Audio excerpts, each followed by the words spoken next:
গঠনের আগেই মহা বিপদের মুখে বিএনপি, এজন্য পতনের দ্বার প্রান্তে তারেক রহমান। আজ থেকে বিএনপি সরকারের বিরুদ্ধে প্রথমবারের মতো রাজপথে নামতে যাচ্ছে 11 দলীয় জোট। সকাল থেকে উত্তর ঢাকা, শাহবাগ। আমার মতো শক্তি কিন্তু ঐক্যবদ্ধ বাংলাদেশ জোটের আছে, এটা মাথায় রাখতে হবে তারেক রহমানকে। আপনাকে হুঁশিয়ার করছি, আপনাকে সতর্ক করছি।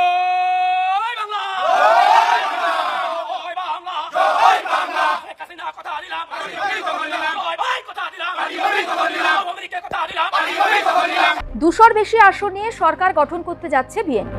তারেক রহমানকে সবার আগে ফোন করে অভিনন্দন জানিয়েছিলেন ভারতের প্রধানমন্ত্রী নরেন্দ্র মোদী। বিএনপির জন্য শাখের করাত আওয়ামী লীগ। আগামী দিনে আওয়ামী লীগ তাদের কাছে শাখের করাত হয়ে দেখা দিতে পারে বলে মনে করছে রাজনৈতিক মহলের একাংশ। তারেক রহমান বলেছে তিনি আওয়ামী লীগের ওপর থেকে নিষেধাজ্ঞা প্রত্যাহার করে নেবেন। এই নির্বাচনে জয়ী হয়ে একটি সুন্দর রাজনৈতিক পরিবেশের জন্য শেখ হাসিনা ফুল হাতে খালেদা জিয়ার বাসায় যাবেন শুভেচ্ছা বিনিময়ের জন্য।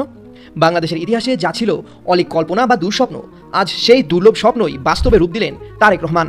কাল জাতীয় সংসদ ভবনের দক্ষিণ প্লাজায় অনুষ্ঠিত হবে নবনির্বাচিত সংসদ সদস্য ও মন্ত্রিসভার সদস্যদের শপথ। দীর্ঘ 17 বছরের রাজনৈতিক লড়াই সংগ্রাম শেষে ত্রয়োদশ জাতীয় নির্বাচনের রেকর্ড গড়া জয় পেয়েছে বিএনপি। এখন আওয়ামী লীগে যেমন খুনি আছে, আওয়ামী লীগে অনেক আদর্শিক সৈনিকও আছে, তাদের অধিকার নাই একটা আদর্শকে হত্যা। মঙ্গলবার সকালে শপথ নেবেন নতুন সরকারের নবনির্বাচিত 297 জন সংসদ সদস্য। জানিয়ে দিব এই মাত্র পর সর্বশেষ গুরুত্বপূর্ণ আপডেট খবর। দর্শক, এত সময় শুনছিলেন সংবাদ শিরোনাম, এবার থাকছে বিস্তারিত। তার আগে ছোট্টটা রিকোয়েস্ট করতে চাই, যারা এই ধরনের নিউজ দেখতে ভালোবাসেন দেন আগে চ্যানেলটি সাবস্ক্রাইব করে বেল আইকনটি অল করে দিবেন। তাহলে কথা লম্বা না করে চলুন ভিডিওটি শেষ পর্যন্ত দেখতে থাকি। জুলাই 2024 রক্ত ঝরা রাস্তায় যখন সব নষ্ট বলে চিৎকার করে মানুষ মারা হচ্ছিল, তখন বিদেশ থেকে ডেকে আনা হয়েছিল 108 জন নীলপদ্ম। তাদের ভেতরে ফয়েজ তাইয়াব ছিলেন সবচেয়ে উজ্জ্বল পাপড়িগুলোর একজন। নেদারল্যান্ডসের পাসপোর্ট, আন্তর্জাতিক বেঞ্চমার্ক, পাওয়ার পয়েন্ট, সুন্দর বক্তব্য, চেহারা সুরত ভালো, এরকম একজন। কিন্তু পাপড়ির নিচে পচা কলা গাছ ছিল, পচা পাট, পচা গন্ধ ছিল, সেটা এখন প্রকাশ্য। 550 কোটি টাকার একটি আইসিটি যন্ত্রাংশ কেনাকে কেন্দ্র করে যখন দুদকের চিঠি ইস্যু করা হয়েছে, ঠিক তখনই তিনি ভালোবাসা দিবস উপলক্ষে স্ত্রীর কাছে নেদারল্যান্ডসে উড়াল দিয়েছেন। ছুটির আবেদনে জরুরি পারিবারিক কারণ লেখা হয়েছিল, কিন্তু ইমিগ্রেশনে সরকারি অর্ডার বা জিওত দেখানো হয়নি। পররাষ্ট্র মন্ত্রণালয়ে লাল পাসপোর্ট জমা দিয়ে তড়িঘড়ি করে সবুজ পাসপোর্ট ধরিয়ে দেওয়া হয়েছে।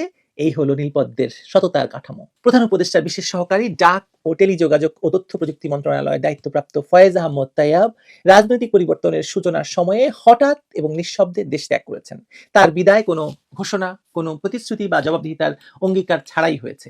এটি কেবল একজন ব্যক্তির পলানো নয়, এটি হচ্ছে ইউনূস শাসনের দীর্ঘ 18 মাসের ভয়ঙ্কর জালিয়াতির শাসনের পরে জালিয়াতদের পালানোর পথ করে দেওয়া।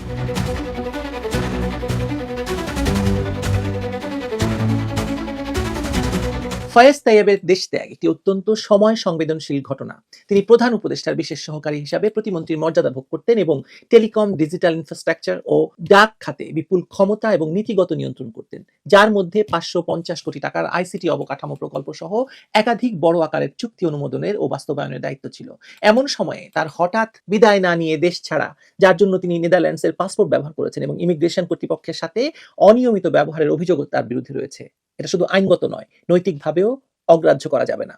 তার বিরুদ্ধে দুর্নীতির অভিযোগ শুধু একটা নয়, এটি নগদের 150 কোটি টাকার আত্মসাৎ করার তার বিরুদ্ধে অভিযোগ রয়েছে।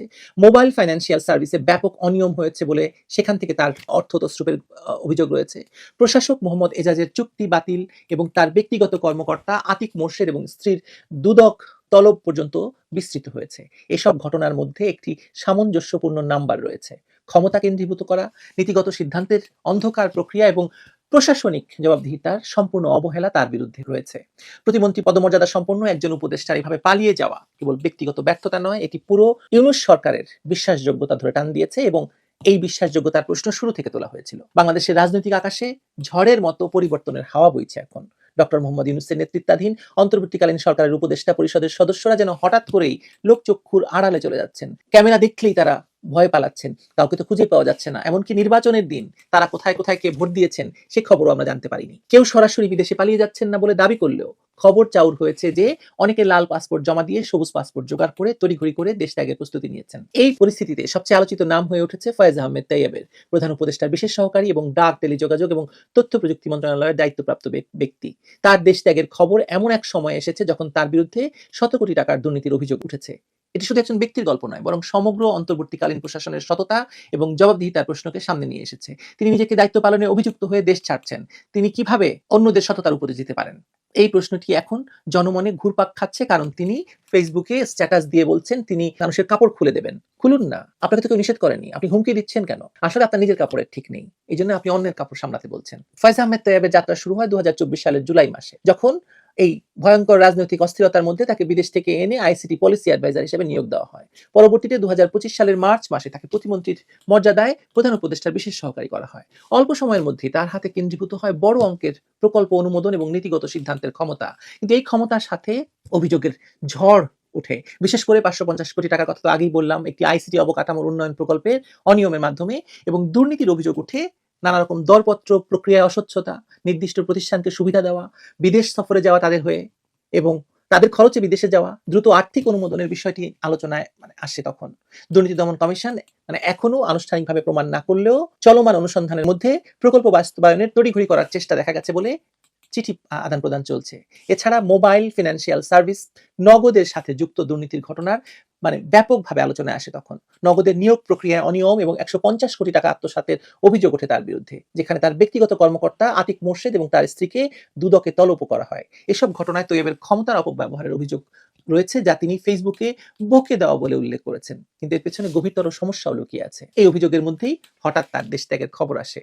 নির্বাচনে ভোট না দিয়ে তিনি চলে যান বিদেশে। গণমাধ্যমের রিপোর্ট অনুসারে তিনি নেদারল্যান্ডসের পাসপোর্ট ব্যবহার করে দেশ ছাড়েন। তিনি দাবি করেন যে 9 এবং 10 তারিখে অফিস থেকে আনুষ্ঠানিকভাবে বিদায় নিয়েছেন এবং মন্ত্রণালয় তাকে ফরমালি বিদায় দিয়েছে। কিন্তু প্রশ্ন উঠছে, নতুন সরকারের শপথের আগেই কেন এই তড়িঘড়ি করলেন তিনি? গত 13 তারিখে প্রধান উপদেষ্টা বরাবর জরুরি পারিবারিক কারণ দেখিয়ে 5 দিনের ছুটির আবেদন করেন, যাতে কোথায় যাচ্ছেন সে বিষয়ে কোনো উল্লেখ নেই। ইমিগ্রেশন সূত্রের দাবি তার কোনো গভর্নমেন্ট অর্ডার বা জিও ছিল না এবং চ্যালেঞ্জের মুখে এসবি চিফ গোলাম রসুলের মাধ্যমে ইমিগ্রেশন ক্রস করেন তিনি। এটাকে স্বাভাবিক বিদায় বলা যাবে না, বরং এটি সেফ এক্সিট বা পালিয়ে যাওয়া বলে সবাই বলছেন। সামাজিক যোগাযোগ মাধ্যমে সাংবাদিকরা বলছেন যে আগেই তার বিরুদ্ধে দুর্নীতির অভিযোগ তুলে সতর্ক করা হয়েছিল, কিন্তু তিনি পালালেন কি করে? তো আপনি নিজেকে নির্দোষ দাবি করে ফেসবুকে লিখেছেন তিনি আল্লাহকে সাক্ষী রেখে বলতে পারেন যে 1 টাকাও দুর্নীতি করেননি। আসলে দুর্জনের সবচাইতে বড় আশ্রয়স্থল তো ধর্ম এবং দেশপ্রেম। ডক্টর ইউনূস যেরকম দেশপ্রেমের দোহাই দিয়ে 18 মাস ধরে দুর্নীতি আর এই দুর্জনগিরি করেছেন, তিনিও তাই করেছেন। তার সাগরেদ তো তাই করবে, তাই না? তিনি দাবি করেন, এই তৈয়ব দাবি করেন যে টেলিকম খাতে দুর্নীতির প্রধান উৎস হচ্ছে লাইসেন্স দেওয়া, এবং তিনি কোনো লাইসেন্স দেননি। বাহ, লাইসেন্স ছাড়া আর কোনো দুর্নীতি সেখানে নাই, এটা বললে বিশ্বাস করবেন?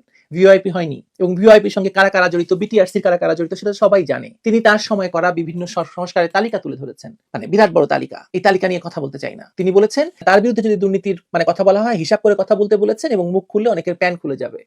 দিন না প্যান খুলে, আগেই তো বললাম যে প্যান খুলে দিন। যদি তিনি এতটাই স্বচ্ছতা আনার চেষ্টা করে থাকেন, তাহলে দুদকের অনুসন্ধান চলাকালীন কেন দেশ ছাড়লেন? তার বিরুদ্ধে তো আরো অভিযোগ রয়েছে।